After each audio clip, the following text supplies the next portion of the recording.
Exercice. Soit f la fonction définie par f de x égale x au carré moins x sur x au carré plus 2x plus 2 pour tout x appartenant à R. Premièrement, montrer que f peut être défini sur R.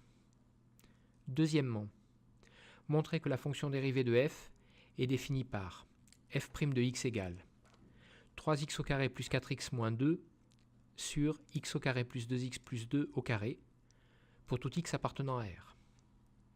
Troisièmement, déterminer l'équation réduite de la tangente t à la courbe représentative de f au point d'abscisse a égale moins 1. Donc, on s'intéresse au dénominateur du quotient. Celui-ci ne doit pas s'annuler pour que la fonction f soit définie sur R. Pour cela, pour savoir si ce dénominateur peut s'annuler, eh bien, on va calculer le discriminant. Calcul du discriminant delta.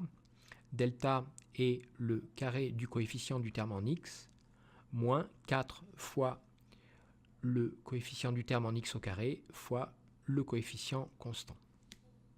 Donc on fait la différence 4 moins 8 et on obtient moins 4. On a un discriminant strictement négatif, ce qui signifie que x au carré plus 2x plus 2 ne s'annule jamais. Le dénominateur qui est celui de f de x ne s'annule donc jamais. F peut bien être défini sur R. Deuxièmement, montrer que la fonction dérivée de f est définie par f' de x égale 3x au carré plus 4x moins 2 sur x au carré plus 2x plus 2 au carré pour tout x appartenant à R. F est une fonction rationnelle, donc dérivable sur son ensemble de définitions. Le quotient est bien une fonction dérivable sur R qui se dérive comme un quotient que l'on peut noter u sur v, et on a la formule suivante. Donc dérivée du quotient u sur v, c'est u'v moins uv' sur v au carré. On va déterminer ce que représente u puis sa dérivée u', ce que représente v puis sa dérivée v', puis calculer f' de x. U de x, c'est donc le numérateur de f de x, c'est donc x au carré moins x. On calcule sa dérivée, la dérivée de x au carré 2x moins la dérivée de x moins 1.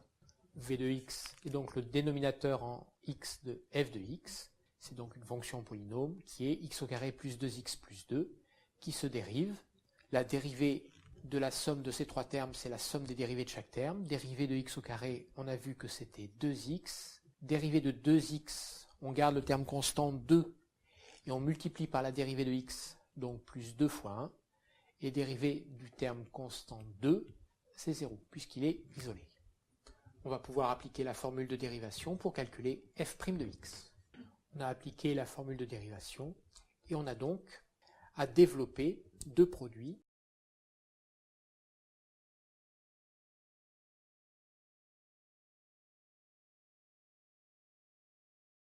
Puis faire la différence de ces deux termes. On peut ensuite simplifier chacun des deux termes dont on fait la différence, puis faire cette différence et avoir l'expression de f' de x.